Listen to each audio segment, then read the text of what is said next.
For all intents and purposes, it looks like the African Spring, yes, the African Spring is at our doorstep. If the events of Sudan, or the events that have taken place in Sudan and are still taking place in Sudan, mind-boggling events, then surely the African Spring is here. Most of you will remember the Arab Spring. The Arab Spring came, and when it had gone, strongmen, dictators, leaders who were impossible to remove from power, bowed down to pressure of the people, and left power against their will. Now, if you've read as many desert Arab stories as I have, then you'll know that Arabs by nature are very crafty. And a certain Arab country was very crafty and decided to use money, because they had a lot of it. They showered money on the population to halt the Arab Spring from blowing over their country. And so far, it seems to have worked. But who knows about tomorrow? Anyway, we're talking about Africa. Who would have thought, that strongman Omar al Bashir could be removed from power? Who, even in their wildest daydream, would have imagined al Bashir gone? But it has happened, and I am firmly persuaded that that wind in Sudan is blowing in our direction. So I think we need to very urgently examine and dissect exactly what happened in Sudan so that Bashir left power. So that we understand this wind that is blowing in our direction.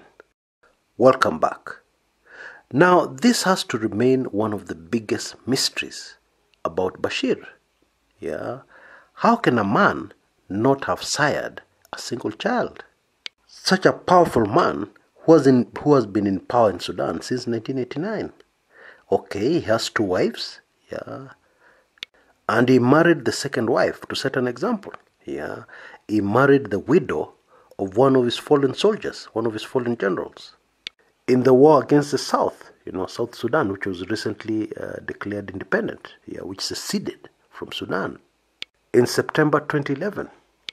Bashir has always been a military man, and he started his military career in the Egyptian army. In fact, as a young 29-year-old, he fought in the Yom Kippur War against Israel, when Egypt were fighting against Israel. That war was in 1973. And he steadily climbed up the ranks, the military ranks. And when he came back to Sudan, his home country, he was already a very senior officer. Now, the coup that brought him to power was a bloodless coup, which he organized when he had the rank of brigadier, which is a relatively low rank for somebody to organize a coup. But I guess he just saw an opportunity and took full advantage of it. Because that time the government was very unsteady. There was a coalition government led by a prime minister called Sadiq al-Mahdi. He took advantage of some of the political emotions in the country at that time. Because Sadiq al-Mahdi, the prime minister then, had just started negotiations with South Sudan rebels.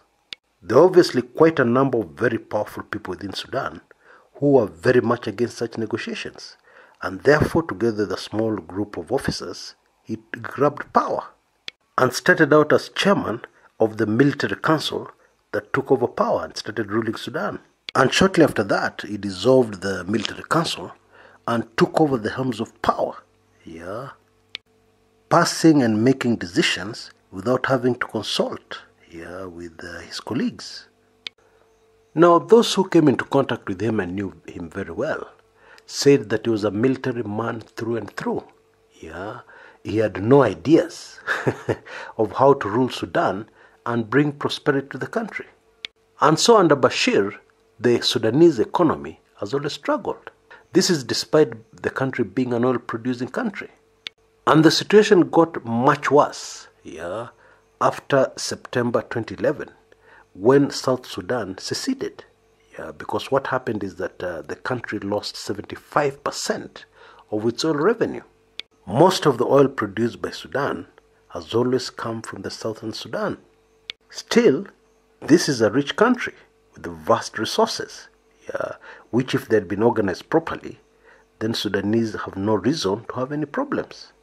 At least not problems to do with the economy. Now, before the protests over bread started, yeah, tensions were already high in the country, yeah, and they had started going high in August 2018, when Bashir changed his mind and announced that he would vie for the presidency in 2020, next year. The current constitution of Sudan does not allow him to do that. Now, very fascinatingly, the events of Sudan have attracted a lot of interest, yeah, from other African countries especially.